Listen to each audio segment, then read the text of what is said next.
Sir, Chris Parks, thanks for doing this. Oh, thanks for inviting me, man. It's really nice. I told you in the email, you were a really big help when there was a couple of times where you made videos talking about Barry and you mentioned my channel, and I got so many people came to my channel from those videos. Oh, nice. I So probably got a yeah. lot of traffic from your videos as well, or maybe I would suspect.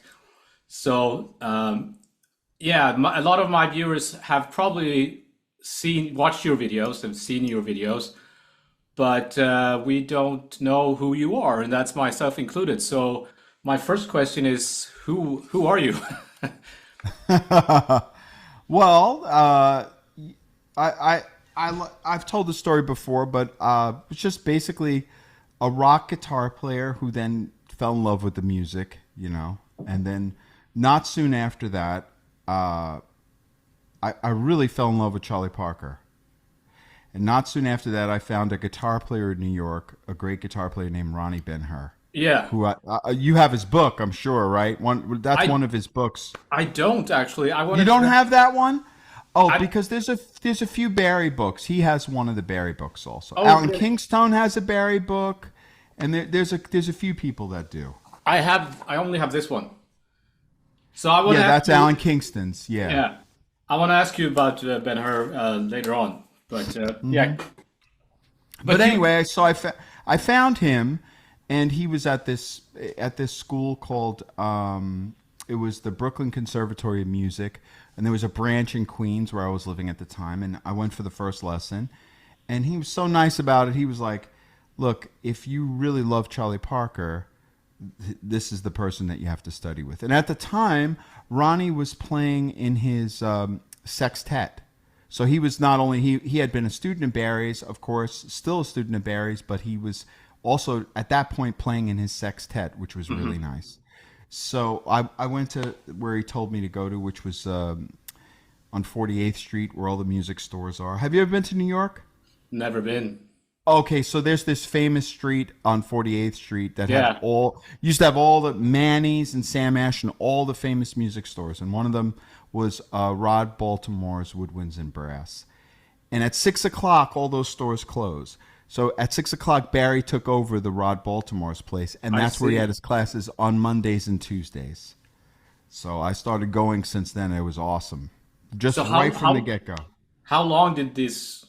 How long did you study with this program? Or How long did I stay with Barry? uh-huh. Until he died. Oh, so how long is that?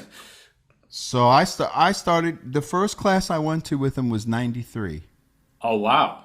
So yeah, I was with him. I mean, I'm a super slow learner. It took me a long time to pick this stuff up. But yeah, man, the whole time there was so much to learn. I'd still be going to class if he was still teaching. Sure. Yeah. Who Yeah. wouldn't? Yeah. So, but yeah, because I was gonna ask you about that because we've all seen those videos, and I never understood if it was like the when he's doing whatever. It looks like he's doing workshops, and I thought, is that from some college program or is it from where is this going on? Like, so it's just like a private operation? So no, so the most famous Barry Harris videos are the ones that are in the YouTube channel Barry Harris Videos, Uh-huh. which is the reason that those are even there is my friend who also plays guitar, Axel Hagen, who's a fantastic guitar player. And he at the time was working with the pianist Franz Elson that was teaching at the conservatory that got Barry to come over there to Holland. Oh, So it's in Franz was Holland. so smart. Yeah, it was in Holland. So Oh, Franz was so smart though because Franz was like, we got to document this. So yeah. he went out and bought a good video camera at the time. I think it was in the 80s, and he Oh, it's, documented stuff. And then before Franz died, he was still uploading stuff onto a computer to make sure that it was done. And then, of course, Franz died, and then Axel posted those videos on Bear Harris Videos, made the channel, which is like has like millions and millions of views. yeah. And they're amazing. And then he also he made a hard drive copy and sent it to Barry, all of the recordings of all those times that he was there, which of course Barry probably never watched. I'm sure he didn't. But yeah, that was in Holland. But to your point, that's what all his classes were like, man. It's not any different. If you went to the class, it was not like, okay, today we're going to work on, this. No, it was whatever he started talking about. And those videos are actually pre-stroke. I met him after he had a stroke. He had a stroke in 93. Okay. So I met him when he had already come back from the stroke. He was already back from the stroke. So he wasn't, he was still, amazing still, nothing different. But I just mean that's the era before, like a lot of those Barry Harris videos are from the late 80s, early 90s, Okay. and that's before the stroke. I didn't know him then. But I started going to Holland. I went a couple of years. So I think 98 was my first year. He used to go every March. And where in Holland? Like it's in The Hague. In The Hague. Okay. So, what was nice was all the Europeans used to come, man. It was so nice. It was like people from Russia, from Belgium, from all over came. The first year I was there in 98, I was amazed at how many people were there from how many different countries and how good they were. Mm-hmm. They were so good. Like already, like they were ready for him, It was really great though, man. It was those weeks, like he used to go every March. If I went in March, I would probably get like 6 months to a year better in that short period of time because it was every day. It was like starting at 10 a.m., ending at 10 p.m. It was all workshops all day. It was awesome. Yeah, it was really terrific. Oh, I see. I didn't know that. I thought he was teaching at some university or something, or college or something. That was a university in The Hague. In the States. No, in the States, man, no. Let's just say in the States, the universities didn't treat him particularly nice. Really? No. Man. But you are a New Yorker, right? Yes. Did you go to college in New York for music or? No. No. You went to the school of Barry Harris. So I'm just gonna assume that everybody watching this knows who Barry Harris was, or so we don't need to. He doesn't need an introduction. But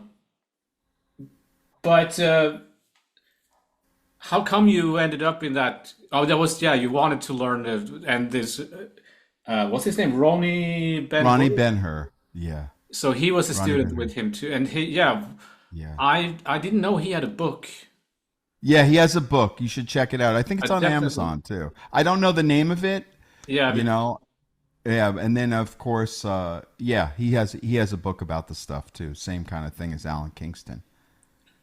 So in this workshops in this music school was it not in Brooklyn or you said or some Queens? No, it was in Manhattan. Okay. Yeah. So how many people would be in the class usually, or? So the thing was, the class started at 6, and you see, like Barry had a lot of eras, right, at different periods of time. So he had his own place in the 80s called the Jazz Cultural Theater. I didn't know him then. That's when Ronnie was studying with him, and that was he rented his own place and had workshops, concerts. People would come in and out. All famous jazz musicians would be there all the time. It's just awesome hang. Supposedly, that of course it sounds wonderful. Then I met him. He had already moved to this place, and he was doing it 2 days a week. And the class would start at 6. So this is how he broke it up. The piano class would go from like 6 to like 8 or 8:30, and that's where he would talk about his scales of chords. Right. So predominantly major 6 diminished, minor 6 diminished, but also later he added dominant 7 diminished and dominant 7 flat 5 diminished. He added those two. And then he would show all these pretty things to do with it and then put them in tunes. That's what he would do right away. So you would get an education where he would show you these scales and then he would show you wonderful spots, how they belong in our music. But it was like the highest level explanation of where it would go to, and then his examples were, of course, like every one of them was amazing, that you just try to grab it as quick as you could. Then he had the singers class, where the singers would come in And they would all get a chance to sing a standard. He would pick a standard and everybody would get a chance to go. So he would line everybody up like, okay, all the G's here, all the A flats here, everything. Okay. So if you wanted to stay for that and you were, let's say, part of the piano, you could stay and then try to accompany certain singers if it was your turn or whatever. And then there was that whole batch of people. Then after the singers class was the horn class, where he would talk about just soloing, you know, and a lot of times he would create a solo like for like one or two choruses of a tune. That's what he used to do. So like if he decided to work on Cherokee, he would create a chorus and a half or two choruses of a solo right off the top of his head. And you know, you're trying to get it, you know, but throughout the night there were hundreds of people there. And what was nice was you could pay and leave and come back or whatever. You know, at the time it was perfect. And you know how much it was, man? I was gonna. I would, It was $7. $7. yeah, And you that's a could lot stay the whole cheaper than time. going to college. Wow. Yeah, it was amazing. And it was in each one of the classes kind of had their own I don't know, own feel to them, and they were just wonderful, man. It was just like it was the you could stay the whole night, but a lot of times I couldn't come to the early ones because I was working, so I would come to the horn class and get the soloing class. But Okay. I missed out on a lot of piano classes that I wish I had gone to really work on the stuff, you know, to get it together better. But yeah, it was great, man. It was great. So I watched your interview. Was it Guitar Journal or Fretboard Journal, or? And you talked about this, and you said that he would pick obscure standards. A lot of times, yeah. Like, hey, man, like the ones that you go over sometimes with your standard of the, yeah. Exactly. Sometimes, yeah, they're great. It's instead of doing the same old standards all the time, you'd learn so many pretty songs, man. Barry knew a million songs, you know, a million songs. Do you remember any specific tunes of? I mean, off the top of my head, it's hard to think of it right now, but it was always like different obscure tunes that you hadn't heard of. That then, what was nice was at the time, you know, there's no internet, right? So if he taught a song that you never heard of before, now you're like, so what I used to do is I was like, let me go find a person singing that. So Yeah. I would look for like Sinatra or Nat King Cole, like somebody who's going to sing the melody straight. Right. That's what I would find. Like I wouldn't find Sarah Vaughan or Billie Holiday's version Exactly. because, Yeah. like, yeah, you know what I mean. So not that I wouldn't love to hear that, No, of course. but that's what I would do. So I would try to get like those types of things together. You know, there's just it was so it was such a wonderful experience the whole time. Like you're learning something all the time. And what was nice was, you know, obviously there's all sorts of levels there, right? Okay. So he had this brilliant way of somehow when you left, no matter what level you were on, you got something. You That's really great. got something. You know, it wasn't like, oh, okay, now this is the super master part of this class. The whole thing was a master class. Right. You know, the whole thing you're learning from a master the way that he perceives music, and he has uniquely broken it down to these really these sophisticated things. He's broken down into these little simple things. Yeah. It's just miraculous, you know. It was Yeah. awesome, man. I can't even tell you. I miss him so much because there were so many times where even now I have I think to myself, yeah, like I wonder what Barry would say about this particular part or this thing. And even though I studied with him for a long time, still there are little spots in music that Yeah. sometimes happen where you're like, wait, what is that? That's not the same as this, really. So I wonder Yeah. how he would look at that. And he always had a beautiful insight to something, you know, always. And it almost was always much simpler than you thought, Right. you Yeah. know? Yes. There's so many things I want to comment on there. I don't even know where to begin, but one thing I want to like when you watch those videos from Holland, you say he was this sweet man, right? Like, and it doesn't always come across that he was super nice, if you know what I mean. like these older types of. I've had teachers like that myself, similar experiences with teachers of that kind of that maybe not as old as he, but of that generation.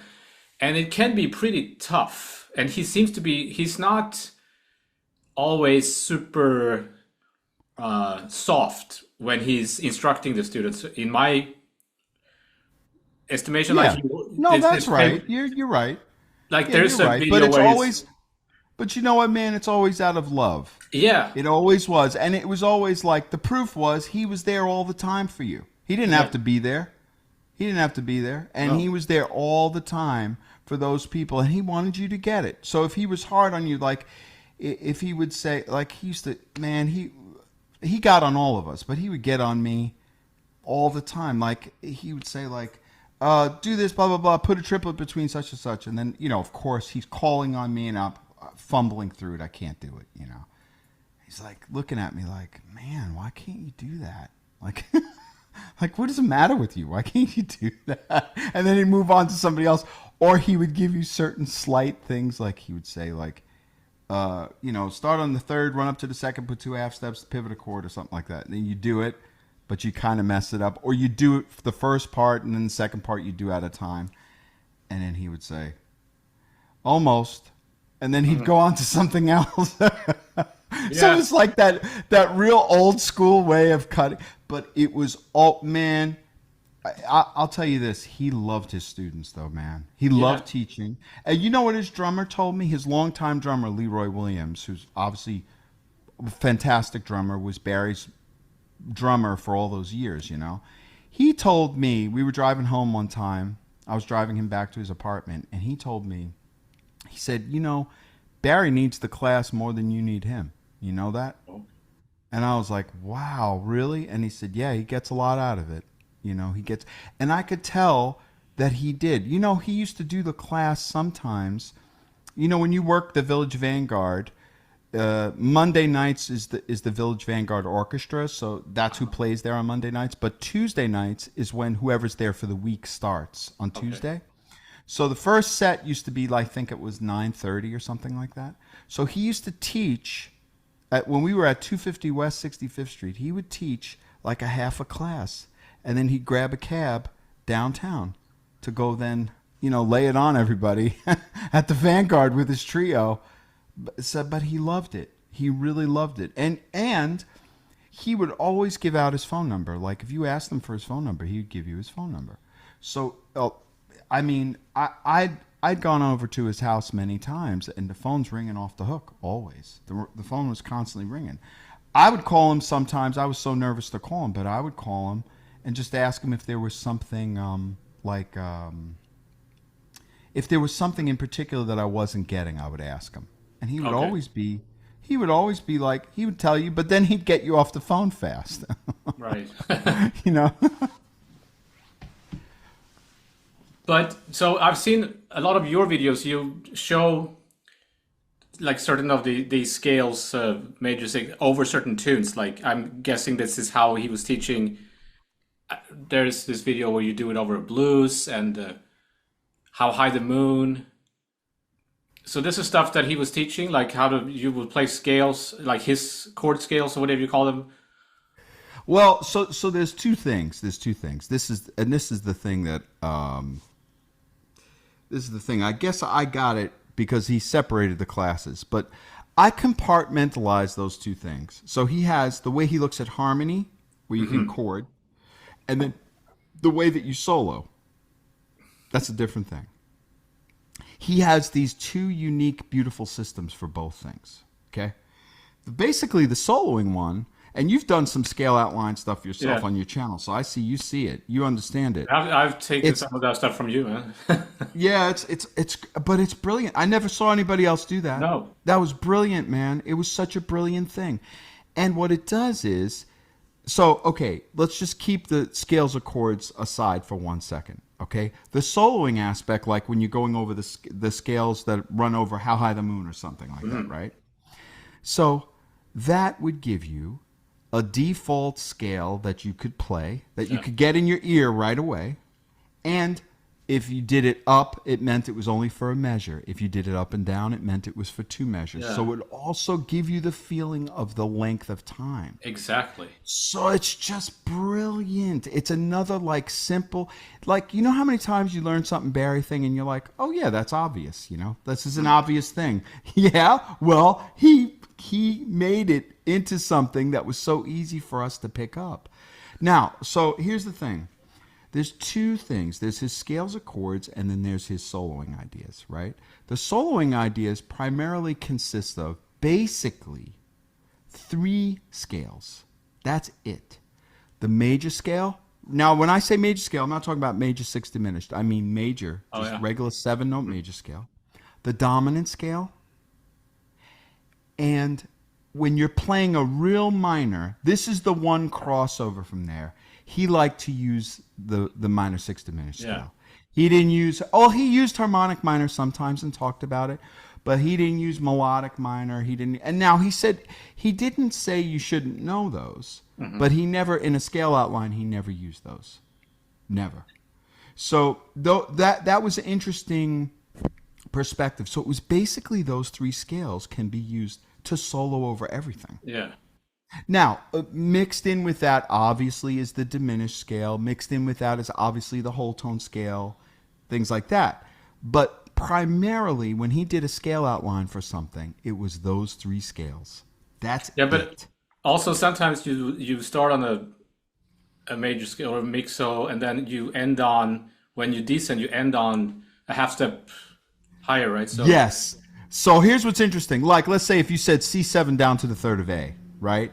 And that means you're playing C7 down from B flat, and instead of ending on C, you end on C sharp. Right. Because that's the major third of the A7.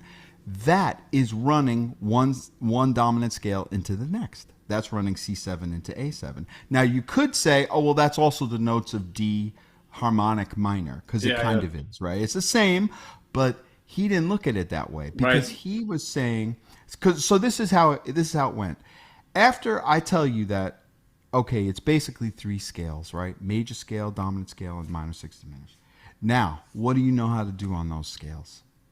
That's the next step, and that's where you go deepest. So he had this basic thing. He would say, play the scale up and down, up in thirds, triads, chords, pivots, half-step rules, and then later on in life, he came up with this chromatic scale.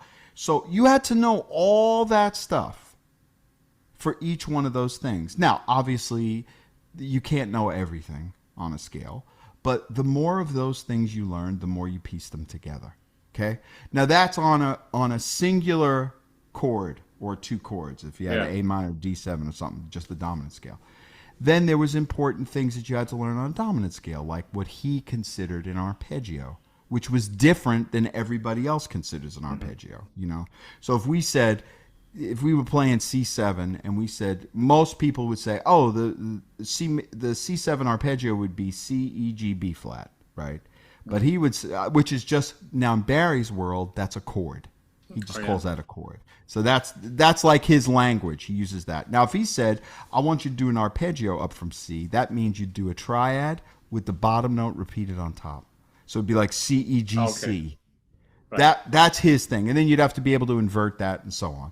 Yeah. And he had three important arpeggios on every dominant scale, and then all these other things that you do. Then what you learn how to do is you learn how to connect movement. Like, well, this chord moves to this chord. So there's a couple of simple ways that he would put it. He would say, there's only two ways you could go when you have movement from this chord to this chord. There's only two possibilities. They either have notes in common or notes that surround. Now, that seems obvious, right? But let's say if I was playing C7 to F major, all those notes are in common. Every note is in common, right? C7, F major. But if I said C7 to F7, now you have one different note. So now, but two notes of C7 surround that one note of the F7 to make it into something different. You see, so it's a very obvious thing. But once again, once you start approaching it like that, you're like, oh yeah, that's great. I love that. I love it. And then you bring in other things, like you start to bring in the tritone and all sorts of other things. But so I learned, because he broke the classes up like that, I just learned to compartmentalize those two different things. So I got the way that he looks at chords, which is through the prism of those scales of chords. So, and by the way, just to clear it up, it's not like he throws that stuff in about the scales of chords sometimes. It's every chord. Mm-hmm. There is no chord in Barry's world. There's no chord. Right. There's only 4 notes that belong to one or more scales of chords. Right, That's yeah. it. No matter what chord you play, you know what he used to do, man? He would have the piano player put 10 any 10 notes. He'd say, put your hand down on the piano. Then he would tell you what scale of chords that was if you moved one and how many borrowed notes you had and blah, blah, blah. He could do it that fast. I saw him do that many times. Like he really knew it. He really knew it. Now, he didn't come up with the dominant 7 and dominant 7 flat 5 until later. Okay. So he had really had the major 6 and minor 6 worked out. Like he had those worked out. But where did he come up with everything, or did he get this from somewhere? What was the inspiration? Do you know? Like, he came up with it, man. I don't know anybody else who was talking about it. Yeah. I don't know anybody else who was talking about it. But see, you know what he used to do? He would play like a part of a Chopin piece. And he would say, look, see, he's using the 8-note scale. He's not playing 7-note scale. Or he'd play like a Bach piece. yeah. And he'd say, see, he's not playing 7-note scale. Right. He's playing an 8-note scale.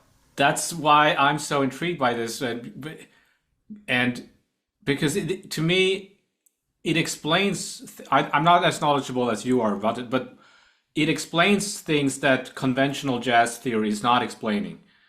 And so when I listen a lot to Django Reinhardt, for example, and he'll play like a diminished arpeggio on a major chord, and he will play that A flat on a C major all the time. Mm-hmm. Mm-hmm. And he didn't study music or anything. Like he was just a talent. So this stuff is there, but you can explain that stuff with regular conventional jazz theory and say it's like maybe it's thinking F minor over C or something. But the Barry Harris, man, it's such a nicer way to look at it. Explains it perfectly, and it explains the stuff that the Berkeley jazz theory book is not able to explain, not to diminish Berkeley, but you know what I mean? No, let me show you something, man. Let me show you something. So that's a nice guitar, by the way. Thank you, man. Thank you. I just paid it off. Oh wow. It's a 19, what is it? 30, I forget it's the early 30s though. You see it still has the different thing and the F holes are not bound, and it still has the thicker pearl inlays like the earlier ones, like the 16-inch ones. Yeah, this was great. You know, the guy who sold it to me said it used to belong to Ry Cooder. Oh, really? So I don't know if it's true, but I like to think it is, and I think it was only because it's kept in such good shape. Yeah, could be. Yeah. So anyway, but if you take something like a C major, right? A C major 7. So here, let me just give you a quick thing. Normally, in our world of diatonic, right, our 7-note scales, if we were in C major, just 7 notes, right, we have C major 7, D minor 7, E minor 7, F major 7, G 7, A minor 7, B minor 7 flat 5, back to C major 7. That's our normal way. Now, that's how tunes are written also. So we take a look at this, this does a 2 to a 5, and this goes back to 1, and so on. Now, in Barry's world, each one of those belongs to a scale, one or more scales, okay? So like this first one, C major 7, obviously you know enough about Barry. What scale of chords does that belong to? Major 6. C major 6, right, exactly. So what would this B be? That's a borrowed from the diminished. That's a borrowed, exactly. So, if I said this chord, what chord is that? That would be the A flat is borrowed from the diminished chord. And the B. And the B, yeah. So now if we saw this on a piece of sheet music, we might say, oh, that's C major 7 with a raised 5. Listen how beautiful. All that is 2 borrowed notes. You see what I'm saying? If I played this, that's 3 borrowed notes, and so on. You see? Now, C major 7 is as you get to it, you all of a sudden see this one. And this one's in common. People see this one all the time. Guitar players know this is A minor 7. So now you know that a major 6 is also a minor 7. Yeah. Every time. Every time. The same thing is true of that too. Like you have a 6 here, you have a diminished above it and a diminished below it, right? So we could borrow anything we want. So if I said to you, what chord is this? And I'm thinking, the sheet music says A minor 7 to D7. I say, what chord is this? What chord would this be? Well, A minor 9. A minor 9, right? Barry would call it C6 with one borrowed note. Yeah. Now, see, what would you call this? Now I'm putting the A flat in it too, right? So what would you call this compared to A minor? Well, in the regular way of looking at would be A minor major 7, A minor 9 major 7, I guess. Exactly. He'd say C6 with 2 borrowed notes. Yeah. But you see, that's what I mean. It's so now you can do. You see all these pretty things, man. Yeah. And that's why, if you think of it, those are the chords that the regular theory book won't explain. Like right. But like, how can it be a? And you will see how they struggle to call it like a diminished over C or something. But if you look at it that way, it's simple, which is the beauty. It's simple. It's so you don't even have to know the name of it. You don't have to Exactly. know the name of that. You just look at this one. This one's gonna mess you up, man. Look at this one.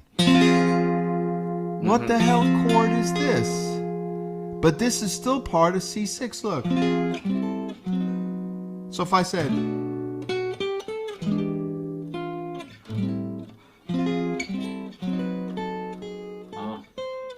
you see how pretty that is? You never in your life would play this chord over A minor. But now you would, because you're creating all this movement. What was it you were playing? So I was playing F, right? So that's a borrowed note. Yeah. I was playing the C, so that's cool. Okay. I played another F. An A flat. Okay. And I played A flat. So, but look, now this F and this move to here. So you have this pretty movement. And then there's so many pretty things that you could play on a D7 that connect to his scales of chords that are amazing. You know? So he sees every chord. It's not just... So sometimes people get the wrong idea when they watch those videos. Because like in those Barry videos, sometimes he says, oh, here's a good spot for this, right? Mm-hmm. And he'll play like Star Eyes, the beginning of Star Eyes, and then he'll get to the spot where he's talking about, and he'll say, here's a good spot, right? But what he doesn't tell you is the whole lead up to getting to that spot. He's using all this stuff also, but he's just trying to isolate this one spot to see if you could see what scale of chords he's talking about, you know? So that's where people get sideways on it. They don't understand it the same way because he's using it all the time. It's not just sometimes. It's every time he touches the piano. Mm-hmm. It's not like, oh, here's this trick I use. Yeah. No, you know, like let me pull this trick out. It's how he sees harmony.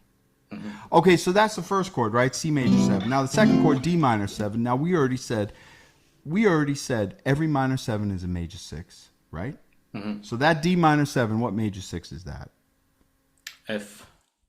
Exactly. So now, forget about just drop 2s. You have to know how to do contrary motion. You have to know how to do all sorts of stuff. You have to know how to do all sorts of stuff with the scale. And that's what creates your movement, like moving around. Mm-hmm. You see? You know, we do a bunch of these things like we do this because that's really, for us as a guitarist, that's easy to do. So like now I'm borrowing the G for the F. Now we would just call this like, oh, you're playing a D minor sus or something like that, right? Something like that. But really that's a borrowed note. But you know what we never do? We never also borrow the C sharp. You see, that's a beautiful movement, man. Now see, if I'm borrowing these two here, if I'm on this inversion, I gotta borrow these two here. Yeah. See, now that's pretty too. See, look, here's the F6. Here's the diminished above. I'm borrowing those two notes, so I'm keeping the bottom two. What chord would you call that? That's just another sus, you see? But oh man, there's so much to it. There's so much beauty in it. and it's what makes you like look at a standard, and it's what's going to make you sound like you won't sound like anybody else. It's impossible. Because it's going to be little things that you practice on these scales. See, I'll tell you what happened, man. So Barry used to do this thing at the class where he would say, okay, play the scale up. And then he would say, now this used to kick my butt. He would say, go contrary. Now, contrary just means that you start on a note. So if you have C major 6, right? You say, you go up. But you also are supposed to go down. Right. Oh. So contrary, then he would say go contrary. So I could do this. I was cool. This, I was fine. Everything's good. Right? And then, but then he would say fill it in. Mm-hmm.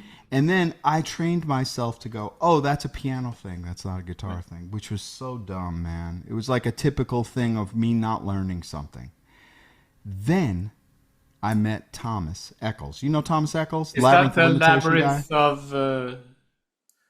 yeah. Mm-hmm. What, what's that channel called? The Labyrinth of... The Labyrinth of Limitations. Yeah.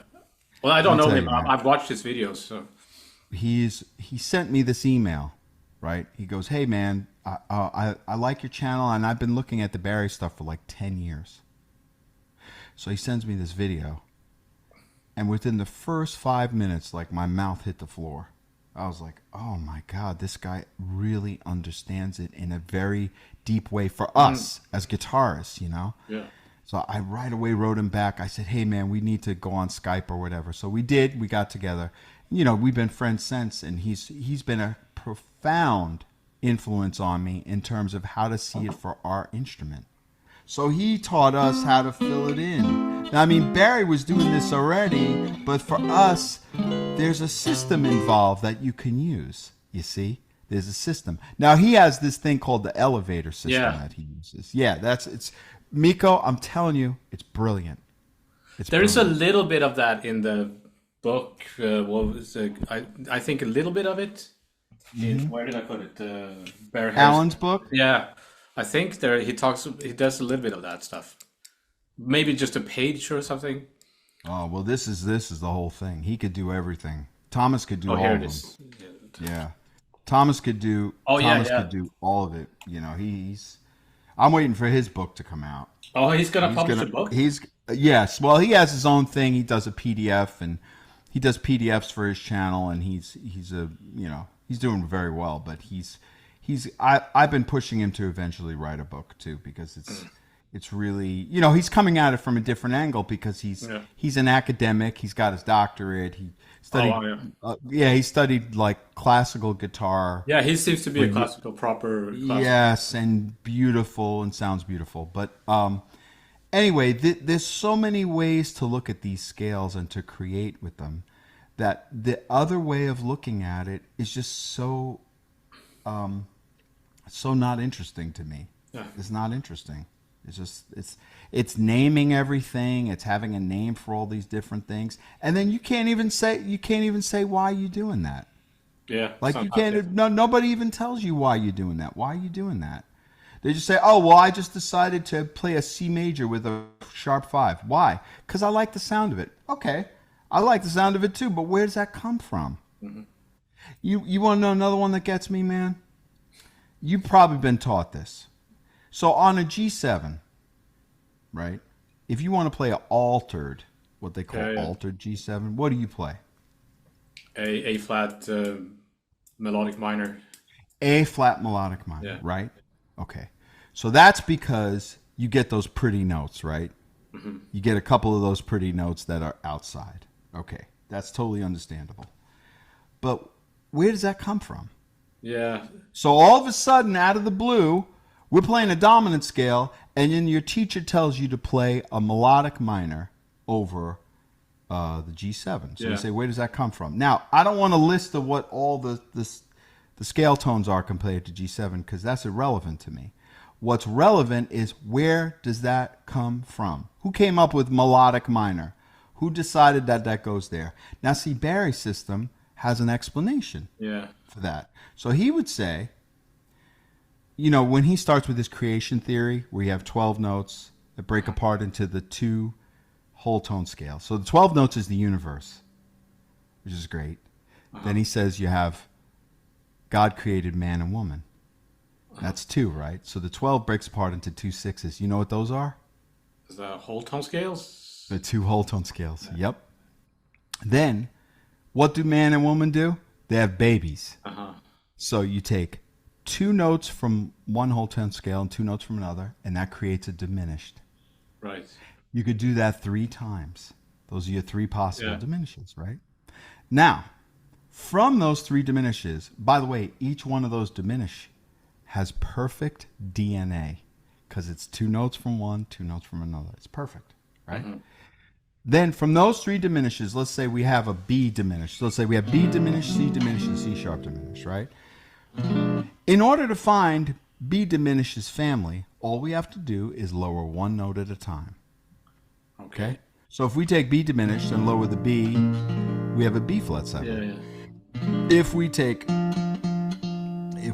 the F and we lower it, what do we have? E7. See? That's E7. So now we have B flat 7 and E7. Okay? Then if you take the B flat, you lower it to A, you have an A7.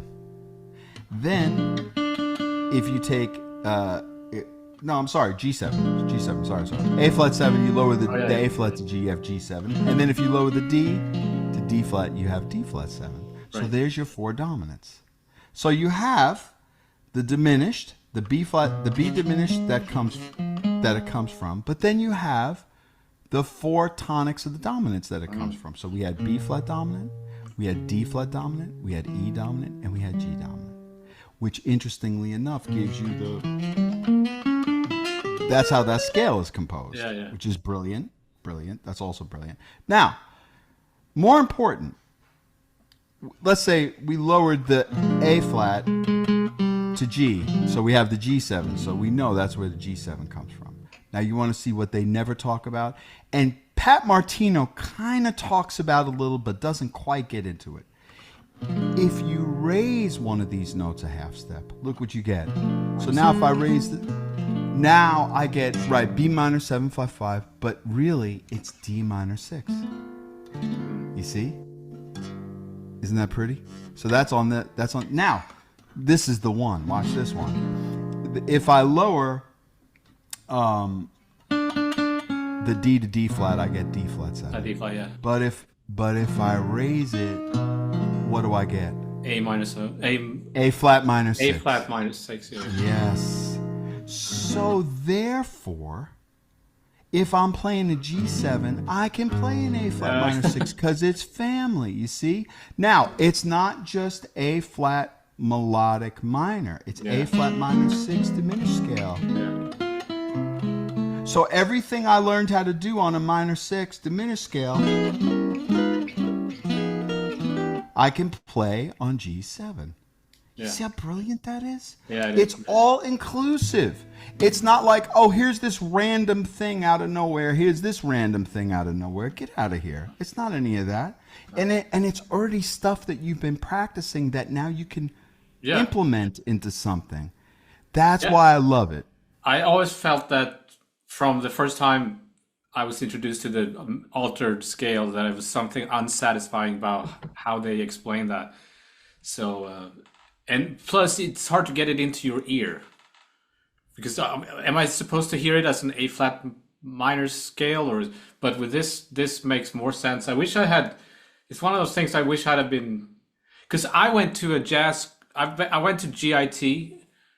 I went to 4 years of jazz college, and I don't think it could be me. Or maybe they talked about Barry Harris, and I didn't get it. I don't remember any teacher mentioning any of this stuff, except maybe one who was kind of an old school.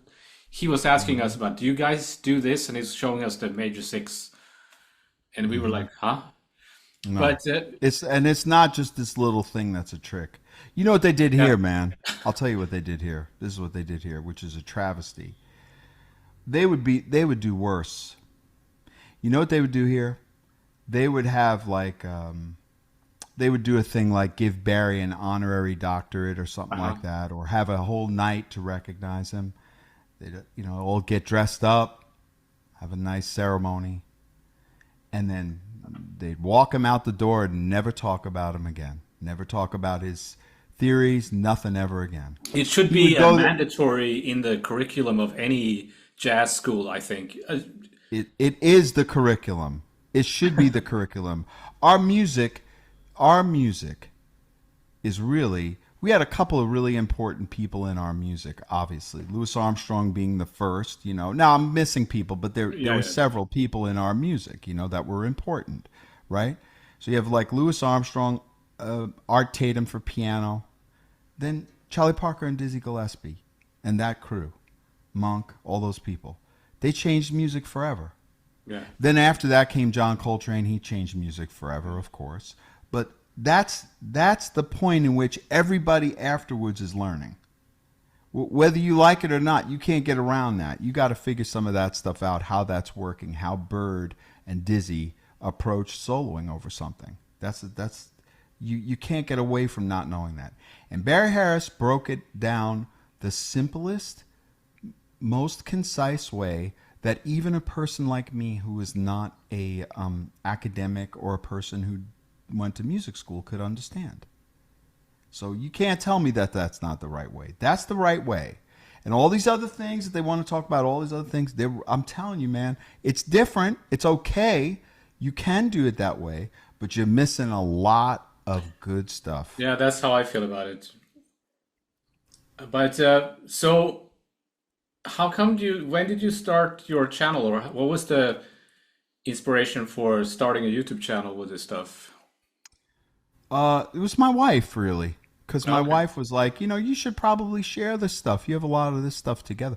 I mean, there's thousands of us, though. See, what I thought was going to happen was, I thought once I started my channel, that would spur on other Bear Harris people to start their. They just didn't necessarily. Now everybody claims to be a Bear Harris person, or they make a Yeah. video about it. They don't know anything about it, but they just, because it's a thing now, you could get a click about something if you put his name in it. Yeah. But they Everybody's don't know looking for a anything. quick fix. Yeah. But have you ever considered like doing a book on this stuff, or Right now I'm over at Open Studio. You know about Open Studio? I do not. It's this. Well, it started off. There's this wonderful pianist named Peter Martin who started it off, and it was basically it's an online thing. Okay, and during COVID, him and Adam Manis started this online thing where they would do get-togethers with people through Zoom to practice together. Now that's turned into this whole huge thing. They have a huge following of mostly pianists, but now I started a guitar program there. So I Okay. have guitarists. I'm teaching there 6 days a week. Oh. So it's So great, man. how do people find that? What's the OpenStudioJazz.com. okay? Yeah. And now the people that run it, well, Peter is the founder, and Peter and Adam have a podcast called You'll Hear It. I don't know if you've ever checked it out. No. Where they'll like, it's fascinating. They take a subject, and sometimes it's not always like a subject that's particularly known. Like they'll say, what makes this Stevie Wonder album so beautiful? Okay. Like Peter Martin is a big Stevie Wonder fan. And they'll talk about it for an hour, like track by track, and get into it. And it's really interesting. You wouldn't think that something like that would be like, wow, I can't listen to an hour of that. Yes, you can. You really can. You can listen Yeah. to an hour, especially us, like music nerds, Yeah. Like, I don't mind talking about that for an hour. That's fine by me. But that's where I am now, teaching 6 days a week. I'm there 6 days a week. It's great, man. Oh, cool. Yeah. So I have another question that I wanted to ask, because we hear people talk about the Barry Harris all the time, right? As an educator, but he was a musician. Like, obviously, what are some favorite recordings? So, what should people listen to if you want to hear the best? Do you think? Oh, the best Barry Harris? Yeah. Well, let's see. Uh, his Because he played on original. Charlie Parker records, right? Like, No, he never played on. He sat in with Bird Oh, once, but okay. he never played on a Charlie Parker Okay. record. But his first trio, obviously he became the most famous with Cannonball, Cannonball, Okay. Yeah. and then he's on. He obviously his most famous recording that he's on is Lee Morgan's Sidewinder. He's the Oh, it's pianist on for there. Sidewinder. Okay. Yeah. So he, by the way, never talked about that album. Oh, Never talked about that album. Doesn't even bring it up. Doesn't even. It's not. But his first trio recording is called "Breaking It Up." Okay, and there's a picture of him. He's like standing. It looks like an abandoned building. He's standing in the doorway. And on that record, it's like I think it's from 1959 or 1960. So he's about 30 years old on that. And he's got Frank Gant on drums. And what makes that record special to me is Frank Gant only plays brushes for the whole album. okay. Have you ever heard of that? Where you have an album where the drummer only plays brushes, a jazz album. For the whole album, he only played brushes. It's one of the most beautiful recordings, man. Barry sounds so good on it. But everything Barry's on, he's completely incapable. And I have to say, I almost take, as a real Barry, obviously I'm very biased, right? But as a Barry person, I almost take offense when people just call him an educator. I'm like, nah, Yeah. you don't But that's it. understand. That's how. I, Yeah. yeah, that's how it's become. I'm like, no, no, no. I'm an educator. I can't play 1/1 millionth of the way that this person plays.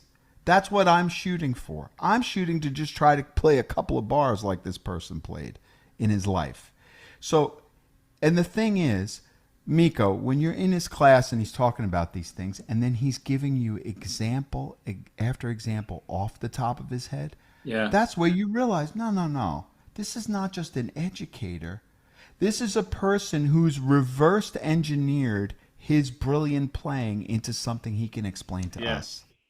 That's a whole different level, man. That's a So this, hallmark of a great teacher. I've had teachers like that too, when they can talk about something like a theory, concept, or whatever, but they can show you exactly where it is in music, be it yeah, in Bach's music, or it could be like it's the same thing as you said.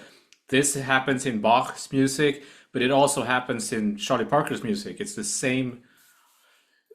Whereas I was in a jazz theory course in college, and they just kind of went through the book, and the teacher never showed any kind of examples of anything. Like it's like, yeah, why do we talk about the sub five? Like, what is the sub five? Like, you know. yeah. But yeah, I wish I could have been in one of those seminars. Well, there's so many Barry videos too, though, man. You Yeah, should take advantage. I'm sure you've watched all of them a I bunch of watched times, but what I can get my hands on. Yeah, I've watched quite a yeah, few of that stuff. yeah. But well, there's that. And just for your other question, there was another recording that I find special because I drove him there. I drove him to the Rudy Okay, Van Gelder place, and I was there the whole recording. And it's with George Mraz is on bass okay, and Leroy's on drums, and it's called The First Time Ever. And what's nice about that album is he plays a bunch of his own tunes because he was a composer yeah, also. yeah. He wrote some of the most beautiful tunes, man, that he never played. Never. And people used to get mad at him for not playing them. They're like, come on, Barry, like Bill Evans played his tunes. Why don't you play your own tunes? But when you went to hear Barry play, you heard him, he would play Bud Powell, he'd play Bird, he'd play Monk, and he'd play standards. That's it. That's what he would play. That's the music to him. So that's what he would play. He wouldn't even play his own tunes. But that particular recording was at Rudy Van Gelder's place in New Jersey. Okay, And what I remember that was so beautiful to me was he wanted me in the room. He said, "Can you sit right there in that chair so I could see you while I'm playing?" I said, "Of course, man, that's fine." Now, also, it made me super nervous because I didn't want to cough or anything. Like during the recording, like I'm flipping out, like, oh God, I don't want to make any noise. So when I say, Miko, when I say I sat in the chairs totally still while they were recording, I didn't move a muscle, man. I was afraid that like the chair would squeak or something would happen. yeah, yeah, Because, Rudy Van Gelder was, he was a little bit, a little out. So if there was something even a little bit wrong, he could kick you out. He'll kick everybody out of Oh, the. he was still there, like producing. Yeah, this is in the '90s. He This is was. in the I thought '90s. he. Oh, No, he was recording. Yeah, of course. '90s? Yeah, man. He was wow. there. Yep, he was there. And Barry played a whole bunch of his own tunes, and then um, there was one. I don't even know if he was supposed to play it, but they were asking him to play another standard, so he decided to play "Smoke Gets in Your Eyes." Oh, Awesome, just awesome. You know, because that's a tricky one, a little tricky, like. And I don't know if he was scheduled to do that or not, but they played it. And also, what was amazing was just like watching very high level people like that. There's almost no. They didn't really talk about anything. You know. Oh, Leroy names all the tunes though. Any of Barry's tunes, Leroy always named them. It wasn't Barry. Leroy. okay. Named them. And then George Mraz, like Barry brought sheet music for him for some of his own tunes. I'm telling you, I don't think he looked at it once. He Okay. just his ear was so good he could just. So first of all, I'm sitting there and I'm watching three masters basically at their instruments work together, and there was That's almost amazing. not a lot said. You know, like didn't talk a lot, didn't say a lot. Barry didn't have to explain a lot of things. George Mraz barely looked at the sheet music, barely, and it wasn't like he got it beforehand. He just his ears were so Okay, yeah, good. yeah. Yeah, so it was like you could see how the levels of like wow, I'm watching the highest level of music being created on the spot for recording, and you know how recording is, man. It's tense, you know. Yeah, yeah. The light goes on, and you're like, oh, geez, I got to play everything exactly right, and it was just awesome. So that's a beautiful record. It's called "The First Time Ever." I gotta check that out. It's funny because the synchronicity here. Because I was just gonna dive into Smoke Gets, because I'm doing Jerome Kern tunes now for my tune of the week. So I'm gonna do Smoke Gets in Your Eyes. But when I prepare, I want to listen to a lot of good versions of the tune. So, Yeah, that's a beautiful one. oh yeah, it's very Yeah. good. Well, Jesus, thanks. I have. This has been very inspirational, and there's so much things I didn't know that. So we could go on forever. I don't want to, you know, take up all your time. So, but if people want to check out, is there anywhere else that people can find your stuff except your YouTube channel and? Yeah, YouTube channel, and check me out at Open. I'm teaching, like I said, I'm teaching 6 days a week over at Open Yeah. Studio. So if you go to Open Studio Jazz and you become a pro member, you can take the everyday classes, which are fantastic. I got one Great. tonight, but they're really great, and it's a nice community of people who are all interested in the same thing, you know. And there's a bunch of teachers there. It's really fantastic. It's All like right. it's become the new place to learn, you know, especially after COVID, where everybody got used to being on the computer. Yeah. It's really it's a really nice place, and everybody's very supportive of each other. I love working there. It's great, man. But there's my YouTube channel, things I learned from Barry Harris. That's about it. Cool. Well, it's been an absolute pleasure. Well, all right, man. We should end it there, perhaps. What was the name of the guitar? Is it a Gibson? No, Yeah, L5. it Gibson is an L5. L5. Okay, but it Yeah, man. looks Yeah. different It's like somehow. 36. Yeah, you see the it's you know what it is? The earlier ones had the script logo. You see it? Okay, yeah, yeah. Yeah, these are like the I don't know, man. When I first got my jazz box, the first one I had was a 1952 L5, and I fell in love with it. I love the sound of the L5, but it had like a Attila Zoller pickup on it, Okay. and then it has an acoustic sound, but then the electric sound is never as good. Yeah, You no, know, it's like the you, same. Yeah, with the Django right? guitars. Isn't this our issue? Like for Yeah. forever, we always think if we could just get the acoustic sound that this has Mm-hmm. through an amp, that would be our sound forever. But it never works out that way, Yeah. you know. But that's why. So I'm not putting a pickup on this. I'm just Yeah. gonna leave it be because also it would ruin the. Well, I mean, I could get the pick guard which has a pickup on it. I could, or I could put, one of the other pickups that people put on it, like a Benedetto pickup or something. But I'm gonna leave it. I love this guitar, and like I Yeah. said, man, I just paid it off. Yeah. So Yeah. now, now I got it. It took me a while to pay it off, but now I Yeah. got it. Yeah, I Well, love it. Do you have anything? congrats. What do you have like this? I see you have I don't the have Ibanez. anything like that. I have this Ibanez. That's my only How do art. you like it? That's the Pat Metheny one. Yeah, it's good, but I mean it's it's nothing like It's that. no. It's a yeah. That's a laminate, right? No, I know. Yeah, It's got the Charlie Christian though, right? yeah, yeah. Well, Yeah. I don't know what it's their own thing, I guess. Yeah, it's their own right, Charlie Christian.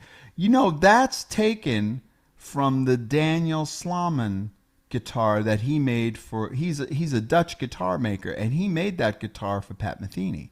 And Okay, then Ibanez approached Pat Metheny about it, and right. I think he just gave them the measurements and everything to the guitar.